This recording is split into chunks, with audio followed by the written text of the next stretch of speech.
नमस्कार साथियों। आज झारखंड के इतिहास में जो मध्यकालीन इतिहास की जो चर्चा कर रहे थे उसके अंतर्गत हम लोग दिल्ली सल्तनत के काल में सैयद वंश और लोधी वंश की चर्चा करेंगे। इससे पहले दिल्ली सल्तनत के अंतर्गत हम लोगों ने देखा था तुगलक वंश के अंतर्गत तो सारी चीजें हम लोग देख ही लिए थे, लेकिन शुरुआत में अगर देखें तो हम लोगों ने देखा था गुलाम वंश, खिलजी वंश, तुगलक वंश। अब इनके बाद जो जिस वंश की चर्चा करने जा रहे हैं सैयद वंश का और लोधी वंश। तो साथियों, सैयद वंश कालीन झारखंड, मैं कृष्णा, आप देख रहे हैं अपना YouTube channel Krishna sir GS knowledge में। तो साथियों, सैयद वंश कालीन झारखंड की जो चर्चा कर रहे हैं इसमें अर्थात सैयद वंश का जो कार्यकाल 1414 से 1451 ईस्वी तक था और इनका शासनकाल 37 वर्षों का था।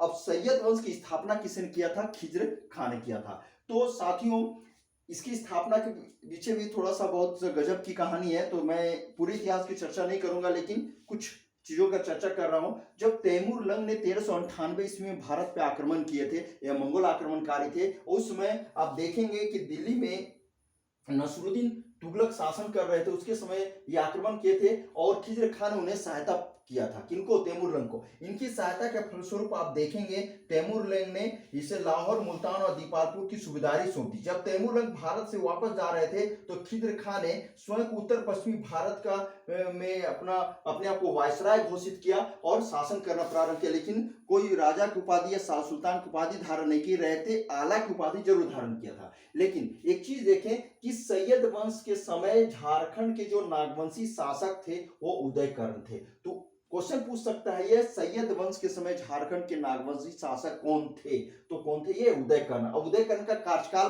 की चर्चा करें तो 1428 से 1457 ईस्वी तक थे। झारखंड में इस काल का कोई और उल्लेख नहीं मिलता। ऐसा लगता है कि दूर दूर तक इनका झारखंड से कोई नाता ही नहीं रहा हो।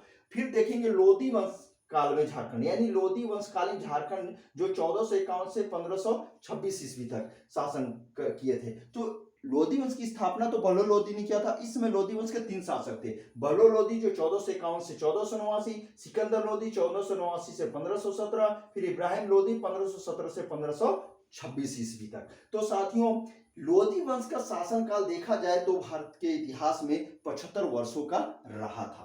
अब लोधी वंश के समय हम लोग देख रहे हैं झारखंड जो नागवंशी शासक है वो कौन कौन थे? तो पृथ्वीकरण राय 1458 से 1483 ईस्वी, प्रतापकरण राय 1484 से 1492 ईस्वी, छत्रकर्ण राय 1493 से 1515 ईस्वी, विराटकर्ण राय 1516 से 1523 ईस्वी, सिंधुकर्ण राय 1523 से 1535 ईस्वी। तो साथियों, नागवंशियों का लोधी के काल में जो चर्चा किए हैं ये रामकुमार तिवारी ने अपने पुस्तक झारखंड की रूपरेखा में किए हैं। उसके अनुसार मैं आपको यहाँ पर इस चीज को बतला रहा हूँ। खासकर एक चीज, बहलोल लोधी के समय झारखंड के जो नागवंशी शासक पृथ्वीकरण राय का राज्यरोहण हुआ था। तो इनका राज्यरोहण 1458 ईस्वी में हुआ था।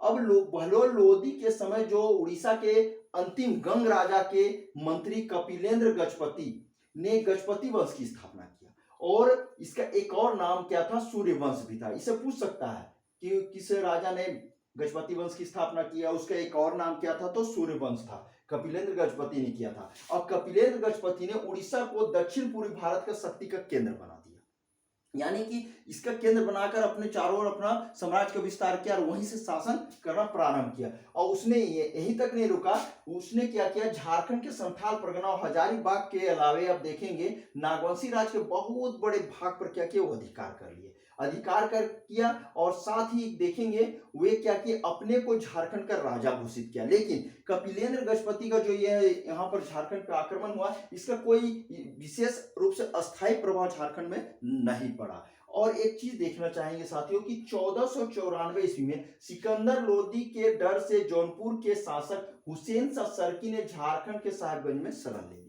हम लोग जानते हैं साथियों कि बहलोल लोदी के पुत्र सिकंदर लोदी, जिनका कार्यकाल 1489 से 1517 ईस्वी देख रहे हैं, ये बहुत ही साम्राज्यवादी शासक, प्रतिक्रियावादी शासक थे और इनके डर से जौनपुर के जो शासक थे हुसैन शाह सरकी, उन्होंने उनके डर से भागकर कहां गए? झारखंड के साहिबगंज जिला में आया। साहिबगंज जिला कहां पड़ता है? तो झारखंड के सीधे पूर्व में देखेंगे, एकदम पूर्वी छोर में देखेंगे साथियों। फिर देखेंगे इसके समय अर्थात दिल्ली सल्तनत के काल के समय झारखंड के जो नागवंशी शासक सिंधुकर्ण राय थे, और सिंधुकर्ण राय के शासन के समय दिल्ली सल्तनत का इतिहास या अर्थात दिल्ली सल्तनत का शासन समाप्त होता है और यहीं पे मुगल काल का इतिहास प्रारंभ होता है। यानी मुगल काल की स्थापना ही हम लोग देखते हैं 1526 ईस्वी में हो जाता है। तो साथियों अब आगे की चर्चा करेंगे तो आदिल शाह द्वितीय, जिसे आदिल खान द्वितीय भी कहा जाता है, इनका कार्यकाल देख रहे हैं 1457 से 1501 ईस्वी। ये कौन थे? तो खान देश का शक्तिशाली शासक था। तो खान देश के जो शासक है आदिल शाह द्वितीय या आदिल खान द्वितीय, इन्होंने अपने सैन्य दल को झारखंड भेजा और झारखंड के क्षेत्रों पर उन्होंने क्या किया? अधिकार कर लिया। और यहीं तक ये नहीं रुका, झारखंड पर अधिकार करने के बाद ये अपने आप को झारखंडी सुल्तान या जंगल के सुल्तान के नाम से प्रसिद्ध हुआ। अर्थात ये चीज पूछ सकता है कि झारखंडी सुल्तान के नाम से या जंगल के राजा के नाम से कौन प्रसिद्ध हुआ? तो आदिल शाह द्वितीय या फिर आदिल खान द्वितीय। अब आपके मन में प्रश्न उठ रहा होगा ये खानदेश है कहाँ? तो साथियों खानदेश महाराष्ट्र और एमपी के अर्थात मध्य प्रदेश के दक्षिणी पठार के उत्तरी पश्चिमी कोने पर स्थित प्रसिद्ध ऐतिहासिक क्षेत्र मुंबई से लगभग 300 किलोमीटर के दूरी में देखेंगे उत्तर पश्चिमी ताप्ती नदी के तट पर यह स्थित है।